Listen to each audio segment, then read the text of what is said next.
Good evening student. मैं अवनेश सिंह तोमर और chemistry series के अगले वीडियो को हम पढ़ रहे हैं। इस वीडियो में हम पढ़ने वाले हैं विद्युत रसायन। और देखो ये टॉपिक जनरली यूट्यूब पर कोई नहीं पढ़ाता है भाई, और इससे अगर क्वेश्चन आता है तो बिल्कुल सिंपल क्वेश्चन आता है। अगर आप एक बार ध्यान से पढ़ लेंगे तो इस चैप्टर के हर एक क्वेश्चन को बना पाएंगे।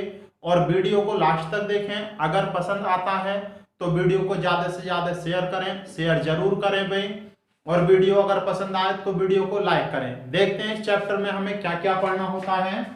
हम विद्युत रसायन को पढ़ रहे हैं। विद्युत रसायन, अगर इसे इंग्लिश में कहोगे तो इलेक्ट्रो केमिस्ट्री कहते हैं।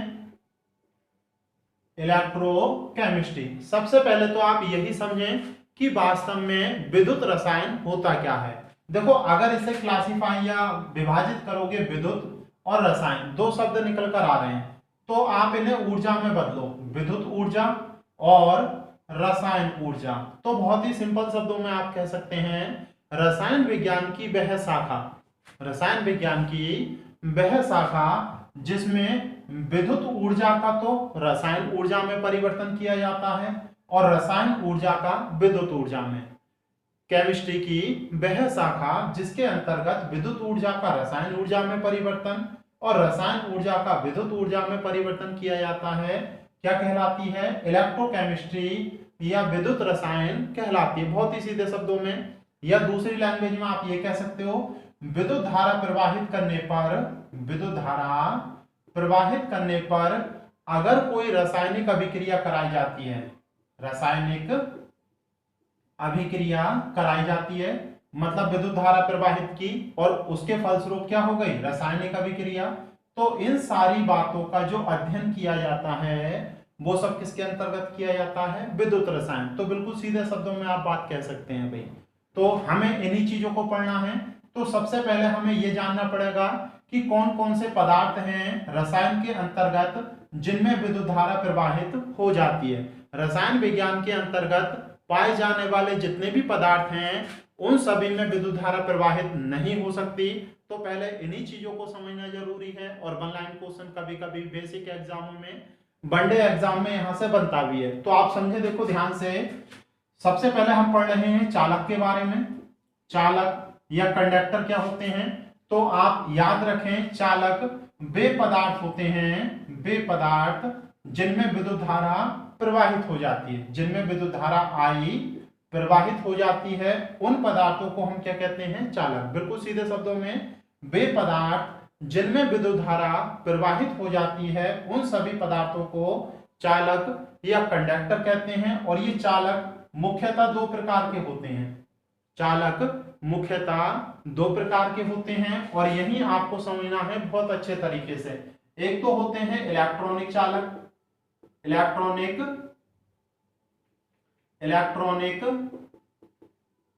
चालक, या फिर इन्हीं को धात्विक चालक भी कहते हैं, धात्विक चालक। तो किसी भी नाम से आपको काट सकते हैं, इलेक्ट्रॉनिक चालक कह सकते हैं या फिर धात्विक चालक। दूसरे होते हैं विद्युत अपघटनी चालक, अपघटनी चालक, या फिर विद्युत अपघट्य भी कहते हैं, विद्युत अपघट्य भी कहते हैं इसे,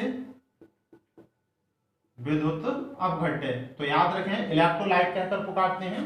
तो याद रखेंगे भाई, चालक वे पदार्थ होते हैं जिनमें विद्युत धारा प्रवाहित हो जाती है और ये मुख्यतः दो प्रकार के होते हैं, इलेक्ट्रॉनिक चालक या धात्विक चालक, और दूसरे विद्युत अपघटनी चालक या फिर विद्युत अपघट्य। हमें इन चालकों के बारे में इस चैप्टर में बिल्कुल भी नहीं पढ़ना है। केवल हमें विद्युत अपघट्य के बारे में बहुत अच्छी तरह से जानना है कि वास्तव में ये विद्युत अपघट्य होते क्या हैं।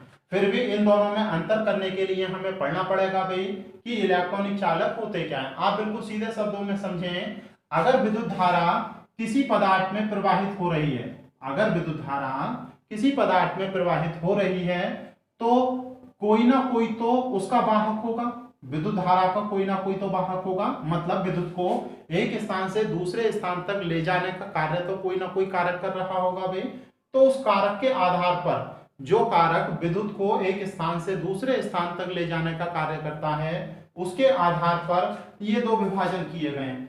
अगर विद्युत धारा को एक स्थान से दूसरे स्थान तक ले जाने का कार्य मुक्त इलेक्ट्रॉन करते हैं, अगर किसी भी पदार्थ में मुक्त इलेक्ट्रॉनों के कारण विद्युत धारा प्रवाहित होती है तो उन्हें इलेक्ट्रॉनिक चालक या धात्विक चालक कहते हैं। बिल्कुल सीधे शब्दों में, जैसे जितनी भी धातु होती हैं, जितनी भी धातु होती हैं या फिर जो मुख्य रूप से मिश्र धातु होती हैं, जितनी भी धातु होती हैं या मिश्र धातु होती हैं, सभी की सभी धात्विक चालक कहलाती हैं। कहने का मतलब ये है, इन सभी पदार्थों में जो विद्युत धारा प्रवाहित होती है उसे कौन प्रवाहित करता है? मुक्त इलेक्ट्रॉन। अगर मुक्त इलेक्ट्रॉन नहीं होंगे तो उसमें विद्युत धारा प्रवाहित नहीं होगी। इसका एक एक्सेप्शन है, जो आपके अधातु होते हैं उनमें कभी भी विद्युत धारा प्रवाहित नहीं होती, लेकिन अधातुओं में जो ग्रेफाइट होता है, बहुत यूजफुल पदार्थ है, याद रखेंगे।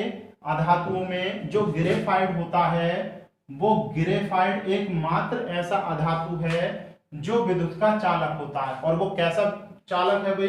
इलेक्ट्रॉनिक चालक। तो याद रखेंगे, जितने भी इलेक्ट्रॉनिक चालक होते हैं उनमें मुक्त इलेक्ट्रॉन विद्युत धारा प्रवाहित करते हैं, जैसे धातु, मिश्र धातु और अधातुओं में एकमात्र अपवाद है ग्रेफाइट। ग्रेफाइट में भी विद्युत धारा प्रवाहित हो जाती है। और इस प्रकार से जो आपकी पेंसिल होती है, पेंसिल की निब जो ब्लैक होती है उसमें आंशिक रूप से ग्रेफाइट होता है, और अगर उस निब को निकालकर लगाया जाए बोर्ड में और करंट के हिसाब से, यानी कि अर्थिंग आपको मिले, तो वो करंट मार सकता है भाई। तो याद रखेंगे, ग्रेफाइट भी क्या होता है? विद्युत का चालक। और दूसरे है देखो, विद्युत अपघटनी चालक या फिर विद्युत अपघट्य, वे चालक होते हैं जिनमें मुक्त आयन किसका कार्य करते हैं? विद्युत वाहक का। किसका कार्य करते हैं भाई?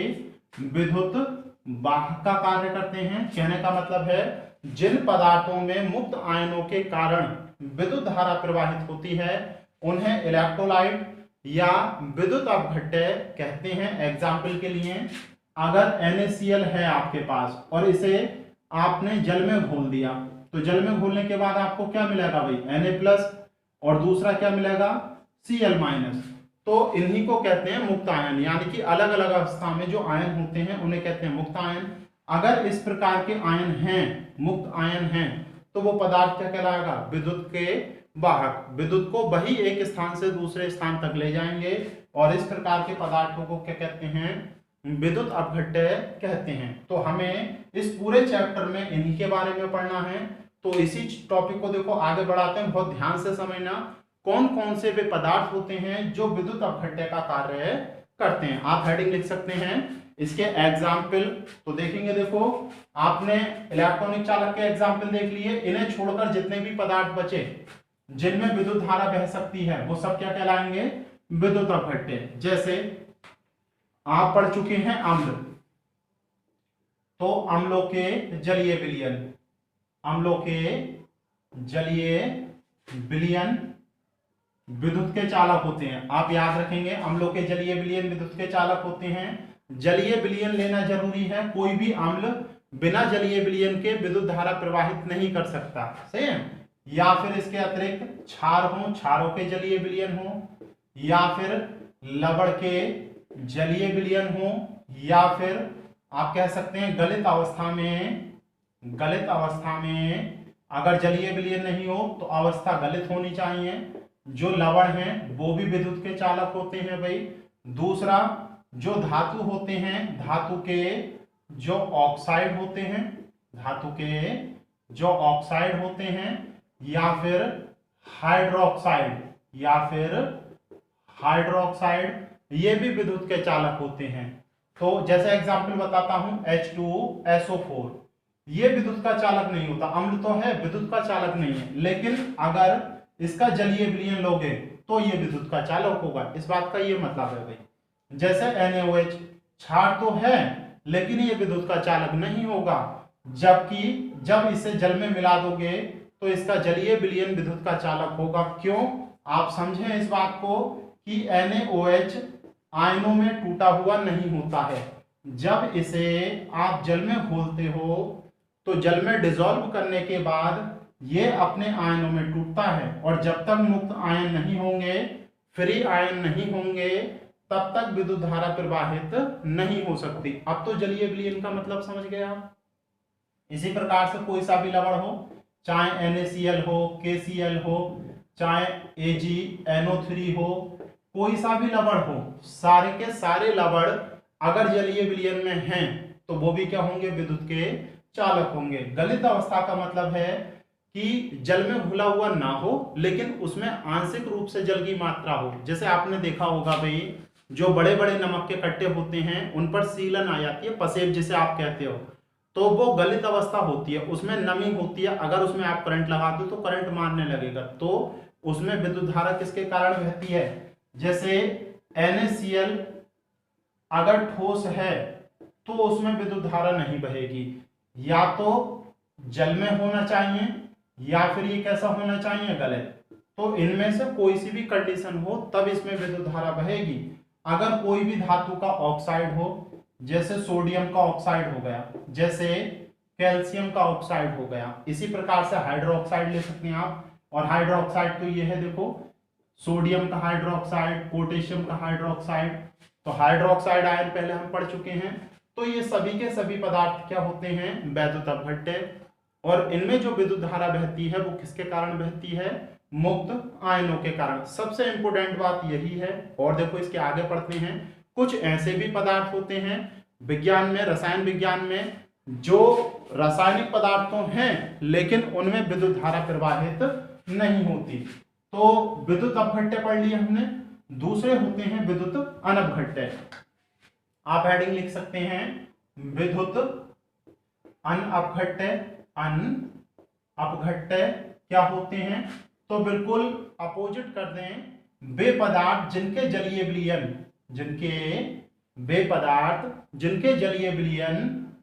जिनके जलीय विलयन में विद्युत धारा प्रवाहित नहीं होती है, जिनके जलीय विलयन में विद्युत धारा प्रवाहित नहीं होती है, वो विद्युत अनपघट्य कहलाते हैं। अचालक भी कह सकते हैं आप एक प्रकार से, क्या कह सकते हैं, अचालक या नॉन कंडक्टर भी कह सकते हैं। तो ये एग्जाम्पल होता है। एग्जाम्पल आप ध्यान से समझिए, देखो, जैसे चीनी, या आप ये कह सकते हैं जितने भी कार्बनिक पदार्थ होते हैं, मैक्सिमम कार्बनिक पदार्थ, जितने भी कार्बनिक पदार्थ होते हैं या मैक्सिमम कार्बनिक पदार्थ विद्युत अनपघट्य होते हैं। जैसे चीनी, जैसे ग्लूकोज, जैसे फ्रक्टोज, जैसे स्टार्च, सही है। जैसे अल्कोहल ले सकते हैं आप, सही है, अल्कोहल ले सकते हैं आप। जैसे आप कार्बन टेट्राक्लोराइड ले सकते हैं, कार्बन टेट्राक्लोराइड। आप क्लोरोफॉर्म ले सकते हैं, ये सभी के सभी कार्बनिक पदार्थ हैं, इनमें कभी भी विद्युत धारा प्रवाहित नहीं होती है। अगर आप कारण जानना चाहते हैं तो कारण ये होता है, जब इन्हें जल में घोलते हैं तो ये आयनों में नहीं टूटते, इसे जल में घोलने के बाद Cl- प्राप्त नहीं होता। और जब तक आयन नहीं होंगे क्या विद्युत धारा बह सकती है, नहीं बह सकती, आयनों के कारण ही तो बह रही थी। तो आप याद रखना, जितने भी कार्बनिक पदार्थ होते हैं वो विद्युत के कुचालक होते हैं। क्यों? क्योंकि जलीय विलयन में घोलने पर ये अपने आयनों में नहीं टूटते हैं। इसका एक अपवाद है बहुत ही, जो आपको सुनकर अचंभा होगा अगर आपने नहीं सुना होगा, जल। अगर शुद्ध अवस्था में है, शुद्ध जल, तो वो विद्युत अनपघट्य होता है। क्या होता है? विद्युत अनपघट्य। जल में, शुद्ध जल में कभी भी विद्युत धारा प्रवाहित नहीं होती है। आप कहोगे सर जल में तो बह जाती है विद्युत धारा, तो आप याद रखें वो शुद्ध जल नहीं होता, वो शुद्ध जल नहीं होता है। जमीन से जब आप पानी को निकालते हैं तो उसमें अशुद्धियां होती हैं, लवणों की अशुद्धियां होती हैं। अगर लवण होगा तो वो अपने आयनों में टूटेगा, और आयनों में अगर टूटेगा तो उसमें आयन होने के कारण विद्युत धारा बहेगी। तो आप याद रखना, शुद्ध जल कैसा होता है? विद्युत अनपघट्य, उसमें विद्युत धारा प्रवाहित नहीं होती है। वर्षा का जल बिल्कुल शुद्ध माना जाता है, लेकिन जब ऊपर से नीचे की ओर आता है तो उसमें वातावरण में जो कार्बन डाइऑक्साइड और अन्य गैसें होती हैं वो घुलकर अम्ल बना लेती हैं। इस कारण वो जल भी पूर्णतः शुद्ध नहीं होता, उसमें भी विद्युत धारा प्रवाहित हो जाती है। तो आप याद रखेंगे, अगर कोई जल ऐसा है जिसमें प्योर H2O है, H2O के अतिरिक्त और कुछ नहीं है, तो कभी भी उसमें विद्युत धारा प्रवाहित नहीं होगी। तो इतनी बात आपको क्लियर हो रही होगी भाई। तो हमें वैसे भी ये नहीं पढ़ना था, आपको जल का याद रखना है बस, हमें केवल किसे पढ़ना है, विद्युत अपघट्य को। अब देखते हैं, देखो विद्युत अपघट्य से आगे और क्या क्या क्वेश्चन बन सकते हैं। एक शब्द और लिखें, विद्युत अपघटन। विद्युत अपघटन क्या होता है, यहां से हम आगे को बढ़ेंगे भाई। विद्युत अपघटन, वो विद्युत अपघट्य पढ़ा था, ये पढ़ रहे हैं विद्युत अपघटन होता क्या है। अगर आपके पास कोई विद्युत अपघट्य का विलयन है, अगर आपके पास कोई विद्युत अपघट्य का विलयन है, ठीक है, कहने का मतलब है आपके पास मान लो कैल्शियम कॉपर सल्फेट है, सही है, आपके पास क्या है, कॉपर सल्फेट, और इसमें आपने करंट डाल दी, मतलब विद्युत धारा प्रवाहित कर दी, विद्युत धारा प्रवाहित कर दी। तो विद्युत धारा प्रवाहित करने पर इस विद्युत अपघट्य का अपघटन हो जाता है। क्या होता है, अपघटन। यह देखो बहुत आसान से एग्जांपल मैं आपके लिए बताता हूं। NaCl इसमें डाल दिया, तो NaCl किसके रूप में होगा, Na+ और Cl-। तो जब आप किसी लवण के विलयन में विद्युत धारा प्रवाहित करेंगे तो उसका अपघटन हो जाएगा, ये सोडियम में बदल जाएगा, सही है, और ये Cl क्लोरीन गैस में बदल जाएगा। तो इस प्रकार से इन दोनों का अपघटन हो जाएगा, और इनके इस अपघटन को ही कहते हैं विद्युत अपघटन। तो आप याद रखेंगे, किसी भी विद्युत अपघट्य के जलीय विलयन में विद्युत धारा प्रवाहित करने पर उसका अपघटन हो जाता है, यानी कि वो धातु और गैस में बदल जाता है, और इस घटना को ही क्या कहते हैं, विद्युत अपघटन। धीरे धीरे ये चीज और भी ज्यादा आपको समझ में आएगी। अभी बिल्कुल धैर्य के साथ पढ़ते रहें और लिखते रहें चीजों को। तो विद्युत अपघटन आपको समझ में आ गया भाई, किसी भी विद्युत अपघट्य के जलीय विलयन में विद्युत धारा प्रवाहित करने पर उसका अपघटन हो जाता है, और अपघटन होने की क्रिया को ही क्या कहते हैं, विद्युत अपघटन। ये जो विद्युत अपघटन है और विद्युत अपघट्य के जलीय विलयन में किस प्रकार की क्रिया विधि होती है, सही है, ये आपको समझ नहीं आ रहा, तो इसे एक वैज्ञानिक ने समझाया वास्तव में होता क्या है। तो आप उसी चीज को समझने की कोशिश करें। विद्युत अपघट्य के जलीय विलयन में और विद्युत अपघटन की जो क्रिया विधि है वो किस प्रकार की होती है, ये बताया 1887 में आरहेनियस ने। किसने बताया, आरहे, देखो इधर लिख देता हूं मैं, ये सब हमें किसने बताया 1887 में, आरहेनियस नाम के एक वैज्ञानिक थे। बहुत ध्यान से समझे, कोई विद्युत अपघटन किस प्रकार से होता है और विद्युत अपघट्य के जलीय विलयन की क्रिया विधि कैसी होती है, 1887 में इसके बारे में किसने बताया, आरेनियस या आरहेनियस भी कहते हैं। इन्होंने हमें बताया, इन्होंने बहुत सारी बातें बताई, उनमें से प्रत्येक बात को मैं आपको क्रम से बताता हूं, या इसी को कहते हैं आरहेनियस का, ये जो बता रहे हैं इनके बारे में, इसे कहते हैं आरहेनियस का विद्युत अपघटनी, विद्युत अपघटनी, विद्युत अपघटनी का सिद्धांत, का सिद्धांत, या फिर आयनिक सिद्धांत के नाम से भी जानते हैं इसे, या फिर आयनिक सिद्धांत भी कहते हैं।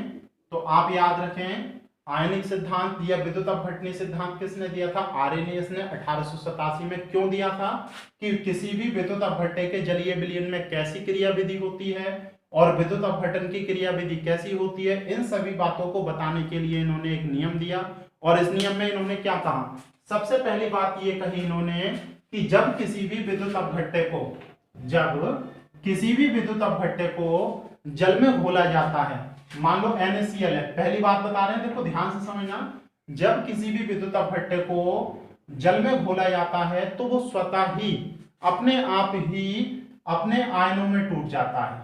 किसमें टूट जाता है, अपने आयनों में। क्लियर है ये वाली बात। इन्होंने क्या कहा कि जब किसी विद्युत अपघट्य को जल में घोला जाता है तो वह स्वतः ही अपने आयनों में टूट जाता है। ये पहली बात कही, कोई भी फोर्स या कुछ अतिरिक्त करने की आवश्यकता नहीं है। नमक को जल में डालो और जल में डालने पर वो खुद ही Na+ और Cl- में टूट जाएगा। क्लियर है। दूसरी बात इन्होंने कही, जब ये स्वतः अपने आयनों में टूटता है तो उससे एक धनावेशित आयन प्राप्त होता है और दूसरा ऋणावेशित, जिन्हें क्रमशः कैटायन और एनायन कहते हैं, जिन्हें कैटायन और एनायन कहते हैं। दूसरी बात इन्होंने बताई तीसरी बात इन्होंने बताई कि कैटायन और एनायन इनकी संख्या समान होती है, इनकी संख्या समान होती है। कहने का मतलब है अगर 10 कैटायन होंगे तो 10 ही क्या होंगे एनायन, मतलब माइनस का चार्ज 10 होगा तो प्लस का चार्ज भी 10 होगा।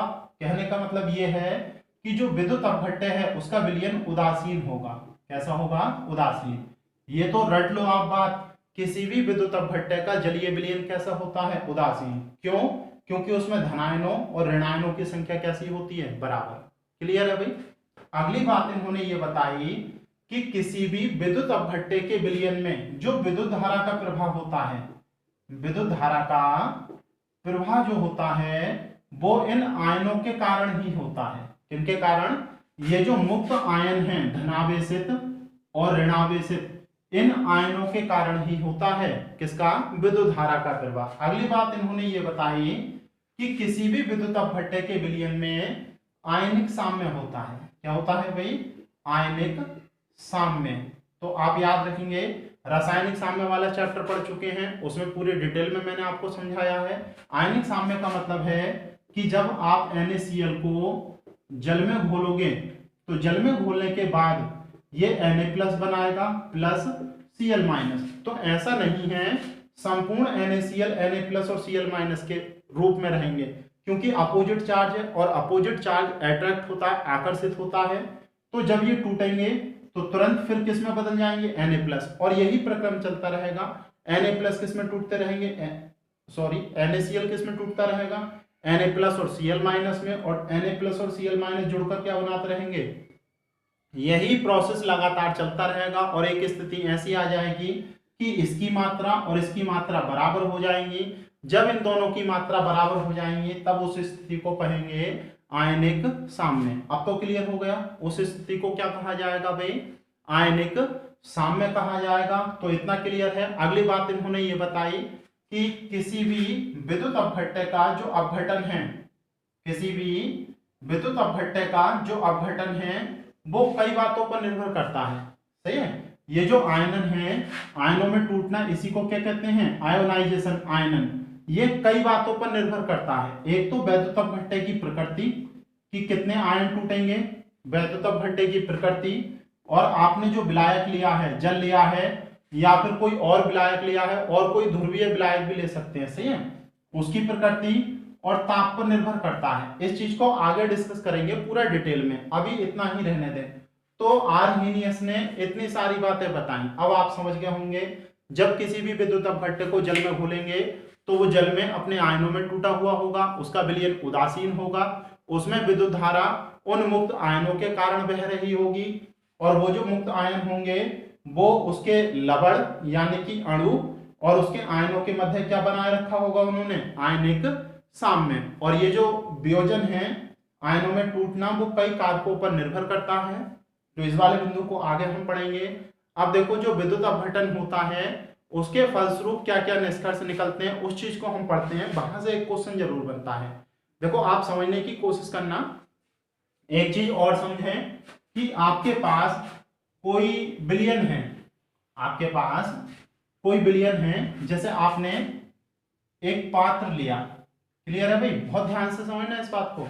एक आपने पात्र लिया और उसमें कोई भी विद्युत अपघट्य मिलाया, उसमें कोई विद्युत अपघट्य लिया, विद्युत अपघट्य लिया, मान लिया NaCl ही लिया आपने। क्या लिया? NaCl। तो आपने एक विद्युत अपघट्य लिया। अब इसमें एक धात्विक चालक की छड़ लगा दिया आपने। ये एक छड़ है और ये क्या है? धात्विक चालक या इलेक्ट्रॉनिक चालक। पीछे हमने पढ़ा था दो प्रकार के चालक होते हैं, एक तो धात्विक चालक और दूसरा वैद्युत अपघट्य। तो एक विलयन में वैद्युत अपघट्य लिया हमने और दूसरी धात्विक छड़, तो इसे कहते हैं इलेक्ट्रोड। ये जो पूरा प्रक्रम व्यवस्थित बना है इसे एक नाम दिया जाता है इलेक्ट्रोड। किस नाम से जाना जाता है भाई? इलेक्ट्रोड, या इसी को दूसरे नाम से भी जानते हैं अर्धशैल। किस नाम से जानते हैं? अर्धशैल। तो आप याद रखेंगे, यदि एक धातु की छड़, या ये धातु भी हो सकती है, आप याद रखें थोड़ा सा, या फिर ये ग्रेफाइट भी, क्योंकि ग्रेफाइट भी क्या होता है? चालक। तो या तो ये कोई धातु हो सकती है या फिर ग्रेफाइट कि छड़ किसी विद्युत अपघट्य के विलयन में लगी होती है तो उसे इलेक्ट्रोड कहते हैं। और या फिर इसे क्या कहते हैं, अर्ध सेल। ये अर्ध सेल दो प्रकार के हो सकते हैं, या तो कैथोड हो सकता है, बहुत ध्यान से समझना इस बात को, या फिर एनोड हो सकता है। या तो कैथोड हो सकता है या फिर एनोड। अगर वो कैथोड होगा तो कैथोड होने का मतलब है वो ऋणावेशित होगा। जो सिरा ऋणावेशित होगा, ऋणायन निगेटिव, उसे हम क्या कहेंगे, कैथोड। और जो धनायन होगा उसे कहेंगे, जो धनायन होगा उसे कहेंगे हम एनोड। जो ऋणायन होता है यानी कि जो कैथोड होता है, कैथोड पर हमेशा अपचयन की क्रिया होती है, हमेशा अपचयन क्रिया होती है। ऑक्सीकरण अपचयन हम पढ़ चुके हैं भाई, जिसमें आवेश घटता है उसे अपचयन कहते हैं। और एनोड पर हमेशा ऑक्सीकरण की क्रिया होती है। ये वन लाइन क्वेश्चन आ चुका है भाई। कैथोड पर किस प्रकार की अभिक्रिया होती है, कैथोड पर किस प्रकार की, रेडॉक्स अभिक्रिया, ऑक्सीकरण अभिक्रिया या अपचयन अभिक्रिया। तो कैसी अभिक्रिया होती है, अपचयन अभिक्रिया। कैसे, वो मैं आपको समझाता हूं अभी, सही है। तो ये पूछा भी जाता है, जैसे NaCl आपने लिया, सही है। तो NaCl को किसी एक सेल में अगर ये दो जुड़े हों, आप समझे, देखो ये तो एक है, इसे क्या कह रहे हो, अर्ध सेल। अगर ऐसे ही दो हों यानी कि एक ही पात्र में आपने दो छड़ें लगा दी, कितनी छड़ें लगा दी, दो, तो ये कंप्लीट हो गया भाई। ये क्या हो गया, कंप्लीट। तो इसे पूरा सेल कहेंगे। अब इसे अर्ध सेल नहीं कहेंगे, इसे क्या कहेंगे, सेल। और इसमें आपने बैटरी जोड़ दी, इसमें आपने क्या करा, बैटरी जोड़ दी। तो बैटरी जोड़ने पर क्या इसमें अभिक्रियाएं नहीं होंगी, अभिक्रियाएं होंगी। और अभिक्रियाओं के फलस्वरूप क्या होगा, विद्युत अपघटन। अभी पीछे हमने पढ़ा कि विद्युत अपघट्य के विलयन में विद्युत धारा प्रवाहित करने पर क्या होता है, उसका अपघटन हो जाता है। तो उनमें से एक कैथोड होगा, एक एनोड, जिन पर भिन्न भिन्न पदार्थ निक्षेपित होंगे। उन्हीं चीजों को समझना, देखो बहुत ध्यान से, बहुत बारीकी से समझा रहा हूं मैं। तो आप एक ऐसा चित्र बनाएं और उसकी रासायनिक अभिक्रियाएं देखें। देखो बहुत ध्यान से समझना भाई। जैसे ये एक पात्र लिया हमने, ठीक है, इसमें एक इलेक्ट्रोड ये लगाया। अब तो आप समझ गए भाई इलेक्ट्रोड क्या होता है, अब तो आप समझ गए इलेक्ट्रोड क्या होता है। ये एक इलेक्ट्रोड लगाया हमने, सही है। इसमें एक प्लस और एक माइनस। आपने फिजिक्स में पढ़ा होगा, बड़ा वाला प्लस होता है और ये छोटा वाला माइनस। प्लस वाला एनोड होगा, अभी हम बात कर रहे थे, ये एनोड होगा। और ये क्या होगा, कैथोड होगा भाई। ये क्या होगा, कैथोड। आपने इसमें गलित NaCl लिया, क्या लिया, गलित NaCl। और जैसे ही विद्युत धारा प्रवाहित करी, जैसे ही विद्युत धारा प्रवाहित करी, आप जानते हैं NaCl, देखो ये मैं ये बता रहा हूं आपको कि जब आप इसमें विद्युत धारा प्रवाहित करोगे तो इसका अपघटन होगा कैसे, आप समझना बहुत ध्यान से। जब आपने NaCl लिया होगा तो ये किसके रूप में होगा, Na+ और Cl-। NaCl किसके रूप में होगा, Na+ और Cl-। तो देखो जो Na+ होता है, जो Na+ होता है वो प्लस वाला है। तो प्लस वाला देखो किसकी ओर जाएगा, आप खुद ही बताओ। प्लस वाला माइनस की ओर जाएगा और माइनस वाले किसकी ओर जाएंगे, अरे अपोजिट चार्ज अट्रैक्ट होते हैं। तो माइनस वाला किसकी ओर जाएगा, प्लस वाले की ओर। तो देखो जो प्लस वाला है वो किसकी ओर आ जाएगा भाई, प्लस वाला कैथोड पर चला जाएगा, यानी कि ये कैथोड अभिक्रिया होगी। और यहां से एक इलेक्ट्रॉन बचेगा, यहां से क्या बचेगा, एक इलेक्ट्रॉन बचेगा। तो आपको ध्यान रखना है, आप देख भी सकते हैं, देखो यहां पर प्लस का 1 है, यहां पर 0। और जब ऑक्सीकरण संख्या घटती है तब वहां पर क्या होता है भाई, अपचयन। ये पीछे मैं आपको समझा चुका हूं। तो आप याद रखेंगे, अगर आपसे ये पूछा जाए कि गलत NaCl के विलयन में अगर विद्युत धारा प्रवाहित की जाए तो कैथोड पर क्या प्राप्त होगा, तो कैथोड पर सोडियम धातु प्राप्त होगी। क्या प्राप्त होगी, सोडियम धातु। अब दूसरी क्रिया देखें, आपके पास Cl- किस पर जाकर चिपकेंगे भाई, एनोड पर। और ये क्या करेंगे, देखो सॉरी ये इलेक्ट्रॉन इधर होगा भाई, सही है। और ये जो क्लोरीन है ये क्लोरीन गैस बना लेंगे, क्या बना लेंगे, दो आयन क्लोरीन गैस और एनोड पर आपको क्या प्राप्त होगा, क्लोरीन गैस। तो आपसे पूछा जाएगा कि गलित NaCl के विलयन में विद्युत धारा प्रवाहित करने पर एनोड पर क्या प्राप्त होता है, तो एनोड पर क्लोरीन गैस प्राप्त होती है। क्लियर है। एक दो और एग्जाम्पल मैं आपको बता देता हूं, आप याद रखना, पूछे जाते हैं। जैसे आपने अब इसके स्थान पर लिया सिल्वर नाइट्रेट, क्या लिया भाई आपने, सिल्वर नाइट्रेट। तो आपसे पूछ रहा है कैथोड पर क्या प्राप्त होगा। आपने क्या लिया, सिल्वर नाइट्रेट और AQ का मतलब है इसका जलीय विलयन। क्लियर है। तो सबसे पहले तो आप यही समझें कि जैसे ही आप किसके तार बैटरी से जोड़ेंगे, सही है, वैसे तो सोडियम नाइट्रेट अगर जलीय है तो विलयन में किस रूप में रहेगा, Ag+ और NO3-। क्लियर है। जब आप विद्युत धारा प्रवाहित करेंगे तो जल भी अपने आयनों में टूट जाएगा, H+ और OH-। तो AgNO3 भी टूटा हुआ है आयनों में और जल भी टूटा हुआ है आयनों में। तो होता क्या है, ये जो नाइट्रेट आयन है ये आपस में अभिक्रिया कर लेते हैं और विलयन में नाइट्रिक अम्ल के रूप में रहते हैं। अब विलयन में आपको क्या प्राप्त होगा, नाइट्रिक अम्ल। तो इन्होंने तो अभिक्रिया कर ली, प्लस वाला किसकी ओर चला जाएगा, कैथोड की ओर। तो आपको याद रखना है जो सिल्वर आयन होगा वो इलेक्ट्रॉन ग्रहण करेगा और इलेक्ट्रॉन ग्रहण करके सिल्वर धातु बनाएगा। क्या बनाएगा, धातु। और ये किस पर प्राप्त होगा, तो आपको याद रखना है जब सिल्वर नाइट्रेट के विलयन में विद्युत धारा प्रवाहित की जाती है तो कैथोड पर सिल्वर प्राप्त होता है, चांदी। क्या प्राप्त होता है, चांदी। दूसरा आपके पास क्या बचा, OH- आयन। तो देखो OH- आयन का क्या होता है भाई, OH- आयन में से हाइड्रोजन आयन निकल जाते हैं और ऑक्सीजन गैस बचती है, ठीक है, और ये एनोड पर। तो आप याद रखना सिल्वर नाइट्रेट विलयन का जब विद्युत अपघटन होता है तो एनोड पर कौन सी गैस निकलती है, ऑक्सीजन। कई बार ये क्वेश्चन पूछा गया है लेकिन थोड़ा सा स्टैंडर्ड लेवल पर पूछा गया है, बेसिक एग्जामों में बड़ी मुश्किल से आते हैं भाई ये क्वेश्चन।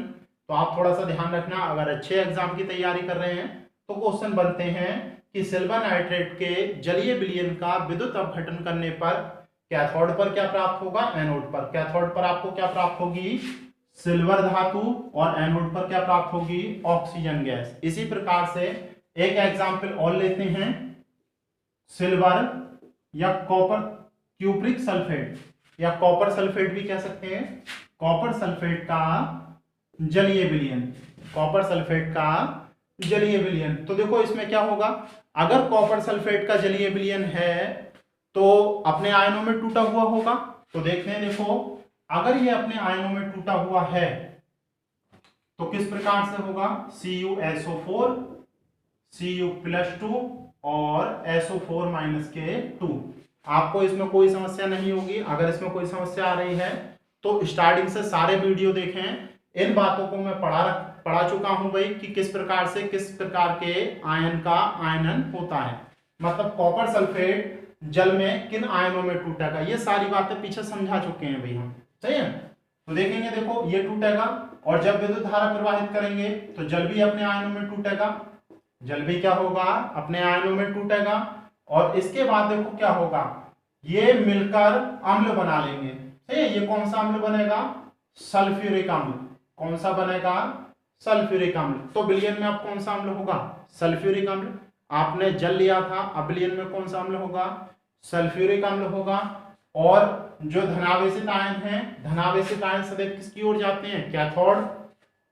तो जो Cu+2 आयन है वो इलेक्ट्रॉन ग्रहण करके किस में बदल जाएंगे, कॉपर। यानी कि वो कॉपर कहां चिपक जाएगा, यहां पर चिपक जाएगा, कैथोड पर चिपक जाएगा। और कैथोड पर आपको क्या प्राप्त होगा भाई, कॉपर। और अगला दूसरा देखते हैं, देखो जो आपका OH- आयन है, OH- आयन माइनस वाले कहां जाएंगे, जो माइनस वाले हैं वो कहां जाएंगे, एनोड की ओर। और एनोड की ओर जाने पर यहां से ऑक्सीजन गैस और हाइड्रोजन आयन। तो यहां पर कौन सी गैस प्राप्त होगी, एनोड पर, एनोड पर प्राप्त होगी ऑक्सीजन गैस। तो आप समझ गए भाई, अगर कॉपर सल्फेट लेंगे तो कैथोड पर आपको कॉपर और एनोड पर आपको ऑक्सीजन गैस मिलेगी। अगर सिल्वर नाइट्रेट लेंगे तो यहां पर चांदी और यहां पर ऑक्सीजन। तो इस वीडियो में हम इतना ही पढ़ रहे हैं। अगली वीडियो में इसी पर आधारित, बहुत ध्यान से पढ़ना, हम फैराडे के नियम पढ़ेंगे। और अगली वीडियो आपको तभी समझ में आएगी जब इन चीजों को आप अच्छी तरह से पढ़ चुके होंगे। अगर कोई भी समस्या आ रही है तो आप कमेंट बॉक्स में जरूर लिखें। वीडियो पसंद आई हो तो लाइक करें और ज्यादा से ज्यादा वीडियो को शेयर जरूर करें। चैनल पर पहली बार हैं तो चैनल को सब्सक्राइब करें। पिछली कुछ छुट्टी हो चुकी है अभी लॉकडाउन की वजह से, मोबाइल में रिचार्ज नहीं हो पाया था, रिचार्ज खत्म हो गया था, अब रिचार्ज कराया है, वीडियो बनने लगी हैं। Thank you.